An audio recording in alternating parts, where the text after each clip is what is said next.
আজকের ভিডিওতে আমরা জানব থাইরয়েড রোগ কেন হয় এবং থাইরয়েড হলে ঘরোয়া উপায় কিভাবে আমরা এর থেকে মুক্তি পাব। তাহলে চলুন দেখে নিই আজকের ভিডিওটি। আর যে কোনো রোগ হলে আপনি আপনার ডাক্তারের সঙ্গে অবশ্যই একবার কনসাল্ট করবেন।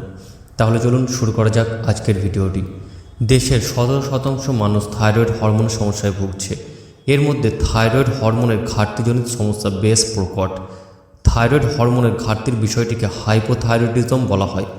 এই রোগ পুরুষদের তুলনায় নারীদের 10 গুণ বেশি হয়ে থাকে। থাইরয়েড হরমোন আমাদের বিপাক প্রক্রিয়ায় গুরুত্বপূর্ণ ভূমিকা পালন করে।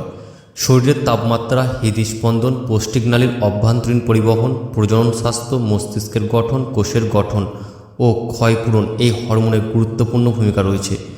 এই কারণে হাইপোথাইরয়েডিজমে আক্রান্ত হলে শরীরে নানা সমস্যা দেখা দেয়। চিকিৎসা নেওয়ার পাশাপাশি এই রোগের সুস্থতার জন্য গুরুত্বপূর্ণ খাদ্য উপাদান সম্পর্কে ধারণা থাকা অবশ্যই জরুরি আমাদের। থাইরয়েড গ্রন্থির হরমোন নিষ্করণ ও কার্যকারিতার জন্য গুরুত্বপূর্ণ 3টি উপাদান হলো আয়োডিন, সেলেনিয়াম ও জিঙ্ক। শরীরের হরমোন তৈরির মূল কাঁচামাল হলো আয়োডিন।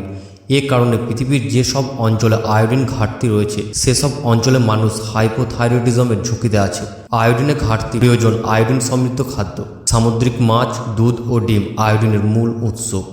তবে একথা মনে রাখা দরকার, অতিরিক্ত আয়োডিন থাইরয়েডের ক্ষতি ডেকে আনে। বিশেষত কিছু ওষুধে অত্যাধিক আয়োডিন থাকে, যেমন কাশির সিরাপ। সেলেনিয়াম এক ধরনের খনিজ উপাদান যা থাইরয়েড হরমোনকে সক্রিয় করে। শরীরের কোষগুলো হরমোনকে কাজে লাগাতে পারে। তাছাড়া এর রয়েছে অ্যান্টিঅক্সিডেন্ট ক্ষমতা। সেলেনিয়ামের উৎকৃষ্ট উৎস হল ব্রাজিল বাদাম, টুনা মাছ ও ডিম। জিঙ্ক এই খাদ্য উপাদান থাইরয়েড হরমোনকে সক্রিয় করে। এটি TSH নামক হরমোন নিঃসরণে প্রভাবিত করে, যা মূলত থাইরয়েড গ্রন্থি থেকে প্রয়োজনীয় হরমোন নিঃসরণ নিয়ন্ত্রণ করে। এতে জিঙ্কের অভাবে থাইরয়েডের কার্যক্রম ব্যাহত হয়। এর অন্যতম উৎস হলো চিংড়ি, গরুর মাংস, মুরগির মাংস, কাঁকড়া, ঝিনুক ইত্যাদি। কিছু খাদ্য উপাদান থাইরয়েড হরমোনের স্বাভাবিক কার্যক্রমকে ব্যাহত করে। এগুলোকে বলা হয় গয়ট্রোজেন।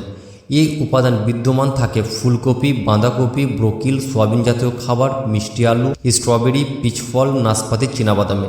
রান্না করলে গয়ট্রোজেন নষ্ট হয়ে যায়, তখন এগুলো খেতে সমস্যা নেই। কোনো খাদ্য ওষুধ হরমোনটি শোষণে বাধা দেয়। আখরোট, সয়াবিন জাতীয় ময়দা, আয়রন ও ভিটামিন, ক্যালসিয়াম, অ্যান্টাসিড গ্রুপের ওষুধ এবং কিছু কোলেস্ট্রল কমানোর ওষুধ খাওয়ার ক্ষেত্রে সাবধানতা অবলম্বন করা দরকার। থাইরয়েডের ওষুধ খাওয়া কয়েক ঘন্টা আগে ও পরে উল্লেখিত খাবার ও ওষুধ খাওয়া একদমই ঠিক নয়।